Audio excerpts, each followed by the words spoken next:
Hello all, welcome to my channel Tech Research and another episode of Research Talk Show. Today we have very delighted and special guest with us, Professor Olugbara, who is currently an Executive Dean, Faculty of Accounting and Informatics Department at Durban University of Technology, South Africa. Let me give you a short introduction about him and his academic career. It all started as a junior research fellow at University of Alrina. Then he registered for a master's degree in mathematics with specialization in computer science at the same university and completed the degree in 1995. He holds a PhD degree in computer science from the University of Zululand in South Africa. He has engrossed himself in conducting applied research in different areas of specialization, guiding master's, PhD projects, and simulating students to acquire computing skills at undergraduate and postgraduate levels. He has successfully graduated over 250 undergraduate degree students, 18 master's degree students, and 8 doctorates in computer science and information technology.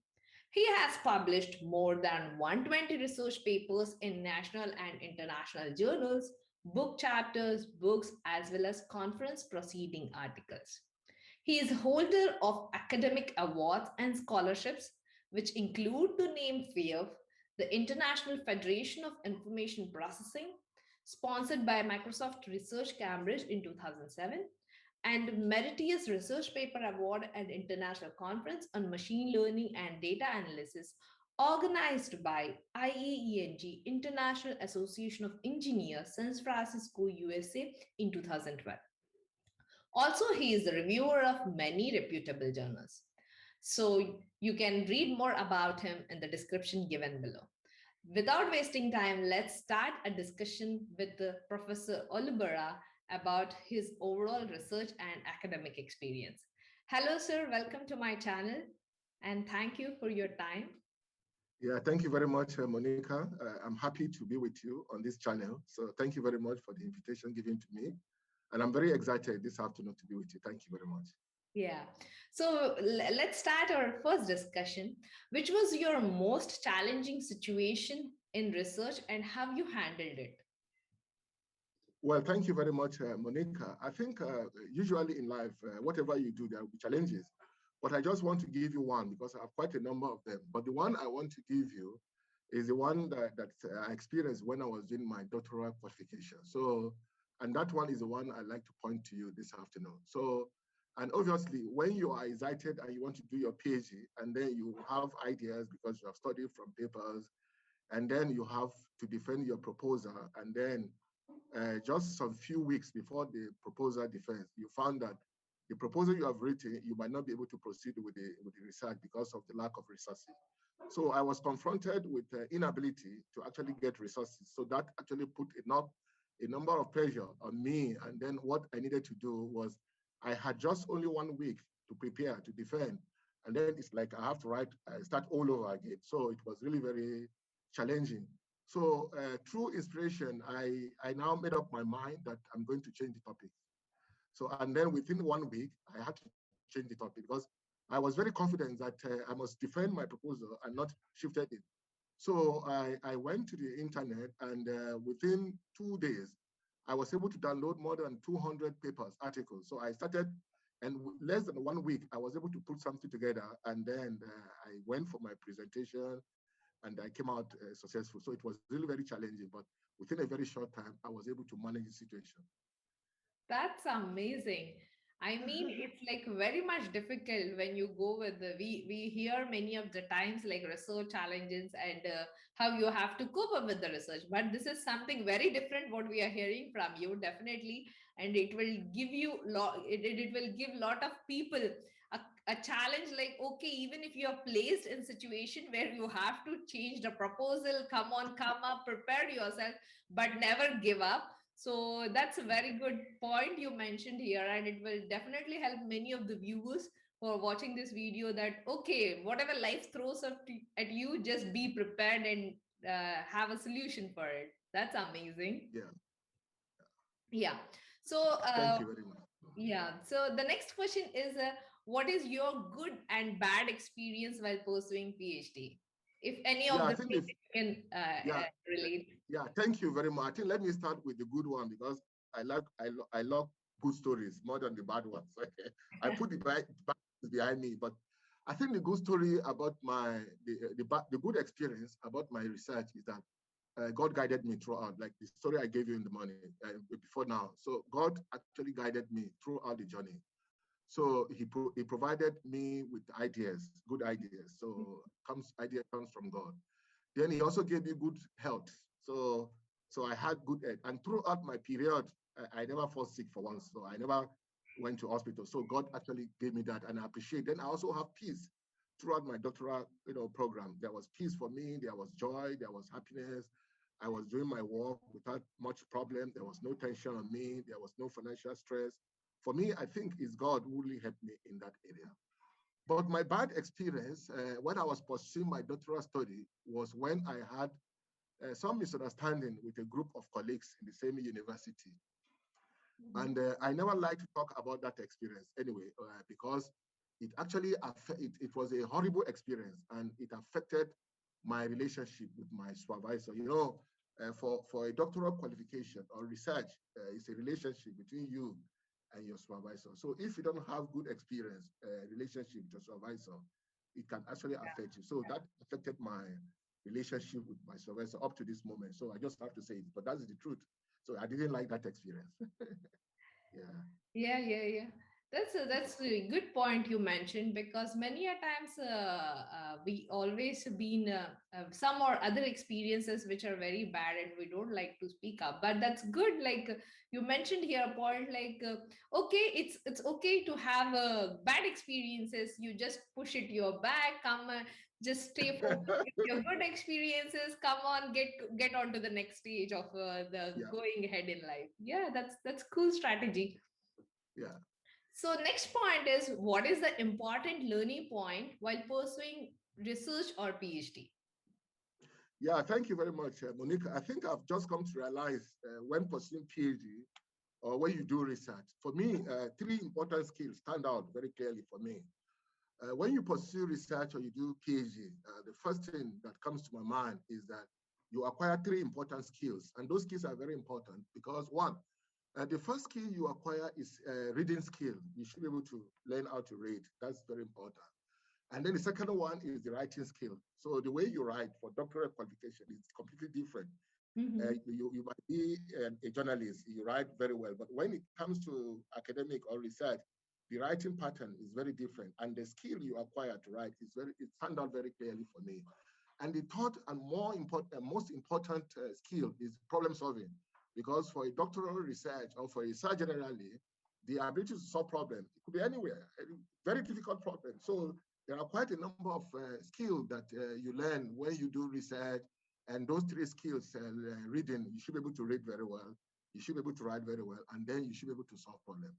So for me, those skills, but sometimes research could be very frustrating, but if you understand those skills that look, I need to do more reading, I need to write very well, then I need to know how to solve problems. So these skills for me, they help you a lot. Not only even your research, but it also helps you to shape yourself. It helps you to shape yourself. It Mhm. helps you also understand the world. So now, because you've acquired some kind of knowledge elsewhere and the skill, you understand world more. So for me, those three skills stand out to be very important for me. Thank you. Yeah, that's wonderful. Like, okay, these are the things which you want to focus. If you are going in research or PhD or anything, like Yeah, try to read well, try to have a write good writing skill. So improve if you feel that you're lacking somewhere. What you mentioned is okay. Try to improve your writing skill and the even the problem solving things, like how you can take up a particular problem and how you can solve it. yeah, That are yeah, amazing and nice clear description what you gave is like, okay, these three skills are important, focus on these three skills while pursuing your research. I yeah. that's nice. So the next point comes is what are the tips that can help students to stay motivated during research or PhD? Because as you mentioned, and even we heard, like research journey is quite frustrating, a lot of challenges. So what are the things that help students to forwarding from your experience, have you have felt in the entire journey? Yeah, no, thank you, Monica, because I think I've also experienced and then I also supervise students. So I know usually a student will always tell you sometimes, Prof, I'm discouraged, I'm not motivated. Now, the first thing I would tell, the first tips I would give them is that students should not expect extrinsic motivation. Don't expect somebody to motivate you. Mm-hmm. Your motivation must come from your passion for the job and for the research, and then it must be intrinsic, meaning that and of course, the way to actually put this is that first tips, students should understand their vision, Hmm. and then they must pursue them. So if your vision, for example, my vision was right from when I was in secondary school, I think I was around 12 years old, I had a vision. In fact, a journalist like you actually interviewed me in a gathering and they said, what would you like to become in future? Just 12 years old, I say, I like to be a professor.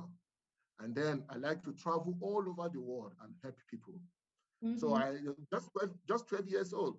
And then when I enter secondary school, sorry, when I enter university, and right from that time in secondary school, people were calling me professor, professor. So when I joined university, they were still calling me professor. So it was my vision right from time that I'm going to be a professor right from childhood. In fact, and I told myself I must be a professor before 45. So it came to pass. Before 45, I became full professor. So Wow. the first thing is that you must have vision. If your vision is to be a professor or to be academic, or to be known all over the world, you stay put and then you pursue your vision. That's the first trip. Everybody must understand his visions and where he's going, and then you must follow it.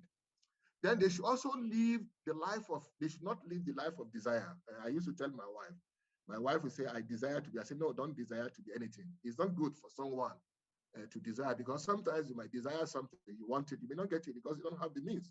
So Mm-hmm. they should not desire to be anything, but and they should also not live by the opinions of others. Some people are actually living by opinions of the other. I want to, even parents, they will tell their children, I want you to be a medical doctor. So they want to be a medical doctor because the parent want them. People should not live by that. So you must understand clearly what your vision is, and you should be able to follow your vision no matter what it takes. You must be able to follow your vision. Then you must also have courage to follow your vision. You know, you have courage to follow it. No matter what happens along the way, there will be distractions. But because you understand the vision, you know where you are going, and then you will get there. And the last tip is that when you have a clear picture of your destination, you have a clear picture of where you are going, you can never be distracted. You will never miss the journey. And the journey will not be delayed. So when you know where you are going, there will be distraction, there will be challenges along the way. But because you have set your vision that my vision is to be a professor at the 445, and then you do everything. Along the way, I got quite many challenges. They were actually distraction to me. But because I knew right from the onset where I am going, and I have to pursue it no matter what happens. And that's exactly what drives me. So those tips are very important for everyone who is pursuing academic career or whatever career. You must understand the vision. You must not follow crowd. This is what people are doing. Oh, people are making money from here. I have to go and make money. You shouldn't do that. So you must have clear understanding of your journey, and then you must do everything with courage to actually follow your vision. Marvelous. That's amazing. Like, okay, we hear many a times like research is frustration, but it can be other side, like inspiring. Have you take Yeah, up yourself, like when you have decided something for yourself, like and you like determined that I will be that, then definitely whatever throws for you, you will be ready yeah, to handle that and take up that with yeah, so inspiring and so clear. I just like the way you explained it in simple terms, like okay, do this 1 2 3 4 clear, no much of conflicts and misunderstanding, and you don't have to get carried away by distractions, right, if you are having a yes, clear yeah. vision. That's wonderful, that's very nice. So the last one point I would like to have a discussion with you is your piece of advice to upcoming researchers. Yeah, thank you very much. Even as a professor, it's always good. You want people to take after you. So it's always good to provide advice, for the young ones who are aspiring to be even better than you. And of course, my candid advice to the young upcoming researcher is very simple. And I want to paint the picture. The young coming researcher must see life like a coin. You know, life is like a coin. Mm-hmm. You know, coin. You know, your coin has two sides: the head Yes. and the tail. Mm-hmm. Okay. So if you look, so if they see life as having two sides, it's like a coin with two sides, head and tail, then they must understand that the head is very smooth, Mm-hmm. okay, but the tail is very rough. And Yeah. that's exactly what they should know about life. So life itself is both smooth and rough. And obviously, once you understand that life is both smooth and rough, then you're already on a journey to understand what to do. Now, every person, whether you are a researcher or not, must experience both sides of the coin. You must Mm-hmm. experience both sides of the life. You must experience the roughness and the smoothness of life. So there will be smooth and rough times at all, always. There will be times of smoothness and there will be time of roughness, whether we like it as human beings or not. There will be time of isolation. There will be time of association. There will be time when you will be alone without any support or without any association or without any help on your own. In fact, research at doctoral level, you're on your own. Even your supervisor might tell you you're on your own. And sometimes, if you do very well, people might come to praise you, to support you. So there will be time for isolation. And then, of course, there will be time for smoothness. There will be time of rejection. As a researcher, there will be time when your article, your publication will be rejected. Mm-hmm. Okay. So when your article is rejected, you feel unhappy. But there will be a time when your article will be accepted. You feel happy. So you know what I'm saying now? Then smooth and rough times, they have merit. And you need to understand that. Whether it is bad or good, whether it is rough or smooth, there are advantages. Yeah. Smoothness, smoothness comes with joy. When Mm. things are working for you are happy. Yeah. But when it is rough, we should also know that we don't have to cry about roughness. But rough times create lasting experience. And that's what I like about rough times. Mm-hmm. When you don't have rough times, you can never have testimony. Mm-hmm. When you don't have rough experience, you will never have stories to tell. But most stories come with hard times and roughness. For me, and that is the way I see rough times. Rough times create a lasting experience that one will never forget. It is important to experience both rough times and smooth time. Okay. But when the rough times come, you have to persevere. You have to be patient. You have to be hopeful. Mm-hmm. You have to, you have to stay put and say, look, I know today is rough for me as a researcher. I'm not getting the some kind of support that I needed, but you have to stay put and say, look, I know the future is good because I have a vision. I know where I'm going. I'm going to overcome this. And of course, be focused. So you have to be focused. Even the time that you have terrible experience, you should be focused and know that the end result will be very glorious. So, and that is the way I want to advise. I've seen, in fact, when I go to advise even the young ones and when my students come to me, that's what I always tell them because you always see students coming to you and then they are telling you about problems they are facing, why they cannot continue with their studies, why they cannot do research anymore. They are having financial problems, they are having family problems from home, the parents are not supporting them. Those are what student tells you always. Prof, I need to abandon this program. I need to go and study. So that I need to go and look for money. Don't look for money. Money is the distraction, I'm telling you, because by the time you leave it and then you go elsewhere, the time you come back, it might be late for you. So once you understand that this is the time of roughness, you stay put and still be focused. So that is my advice to the growing, to the upcoming researcher. It will not always be easy for them. All that glitters is not gold. It won't be sweet always. They should prepare their mind. And when the roughness comes, they must be focused. And I know that the end is very glorious. So thank you very much. That's a like the best quote I liked is The stories come from hard times. That's It true. comes I from heart. agree. That's Yeah. true. Totally true. I mean, unless and until you haven't experienced that little roughness, you will not enjoy the smoothness. What you mentioned in your entire explaining what is the advice to upcoming researchers, that is amazing. Yeah. Definitely, it will help many of the researchers, upcoming researchers, young researchers to stay inspired, to get motivated after having this wonderful conversation with you, so inspiring and so clear and nice. I just thank you so much for your wonderful time. It was very glad to be with you and share these short experiences and have to stay motivated every time during research or wherever part of career you are. It was wonderful. Thank you, Monica. Thank you. For me, I think it's nice talking to you, and I also learned from your wisdom. And thank you very much.